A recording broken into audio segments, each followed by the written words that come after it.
I'm delighted to be talking with Dr. John Damon with Canopy Solutions as we address the issue of children and mental health. All right, Dr. Damon, let's start with statistics. Yes. So here's the sobering statistic. 1 in 5 kids has a significant mental health challenge, and yet 80% of those kids never get the help they need. And while that makes sense, if you think of it in physical health terms, if we said 1 in 5 kids has cancer and 80% of those kids never make it to the hospital, we just wouldn't tolerate it. But yet there's such stigma, such a shroud still around mental health that we've got to change, and that's why this Mental Health Awareness Month is so critical. I think people will automatically, when their child, so many, they have a fever, they've got something, they rush them to the pediatrician, to the doctor. But do we know what to look for, and where do we go to get that other help? It still starts with that initial provider? Absolutely. So we don't know what to look for. We understand toothaches and sore throats.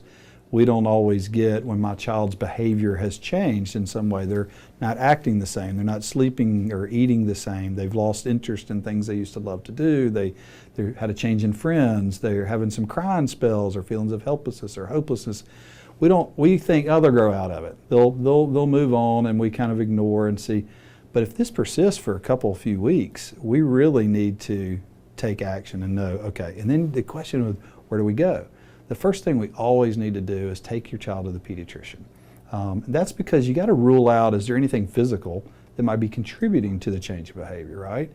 Once that's ruled out and we are narrowed in that no, this is something, it's nothing physical, then we need to get connected with a mental health professional and make sure, and your pediatrician can really help make sure you get connected with the right person. What happens if it goes untreated? Well, sadly, we see the statistics of the suicide rates. I think we're losing a kid a week in Mississippi now. We see the substance abuse rates that are just skyrocketing. We see incarcerations. We see kids who have so much potential, who could do so much, whose lives are either cut off short or they end up in jail and never kind of stepping up to be all that they were called to be. So, and it's a tragedy because it's preventable. And if those kids got services early and the right services wrapped around them, they could be a success story.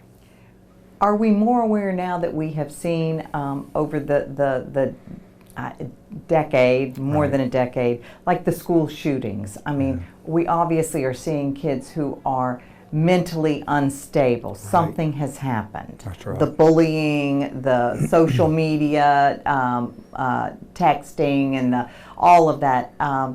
So are we becoming more aware now? Mental health, is it now on the forefront at least? Sadly, it takes some tragedy sometimes for us to all sit down and talk about it and say we need to do something. And one thing I've observed, I've been in this field a long time now, I'm excited actually of where we are right now. I feel like for the first time there's a tipping point that's happening with mental health as part of the broader healthcare discussion. And one of the things that's really exciting about it is the kids are driving it. They're demanding that the adults talk about this. They are tired of seeing their friends die from suicide. They're tired of seeing their friends get strung out on drugs or alcohol. They're tired of seeing their friends get to college finally and have to drop out because of substance abuse or partying too much or whatever it is. They're tired of it. And they are demanding that the adults have a conversation about it. And so they have no problem talking about it. They don't have the stigma that we have, that was passed on from our parents, that was passed on from their parents. The kids want for adults to be real. And I had a great conversation with one of mine last night who just said, Dad, I don't know about all the struggles that you have. I need to hear that from you so that it affirms in a way my struggle. And of course my job, I always think as a parent, I want to protect my kid. I want to make sure that they are protected from all the things I hear every day. But they need us to be real. And they're crying out for us to just have real conversations. And so it's been fantastic watching some of the high schools this year to lean into mental health and make it part of their ongoing discussion with big group activities. I've been talking to a lot of the senior graduating classes about what to expect as they kind of move out from a mental health perspective.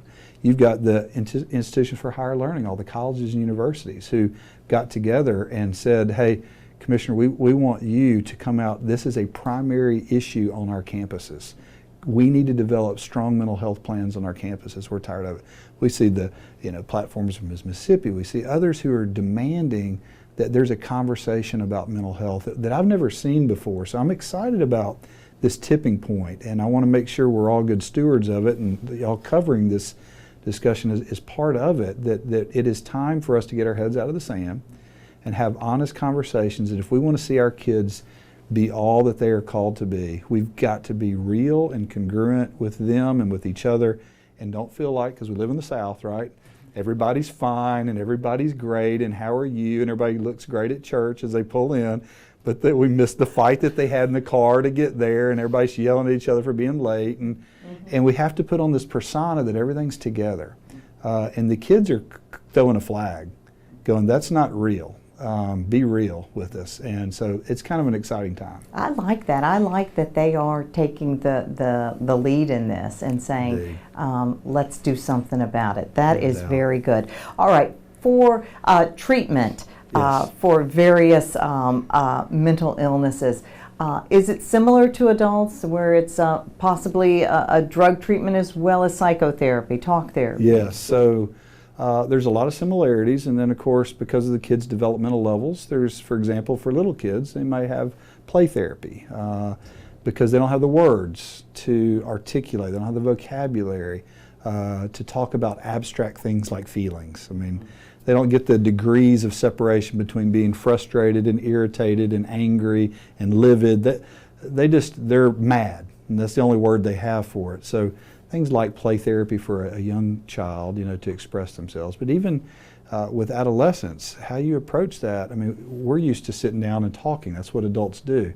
They like to, you got to approach them a little bit different. You got to find where they live and what they enjoy and their world, and you got to enter their world and understand and value it. So similar process, psychotherapy, counseling, and a one-on-one talk therapy, which the research shows is effective, and we should do that.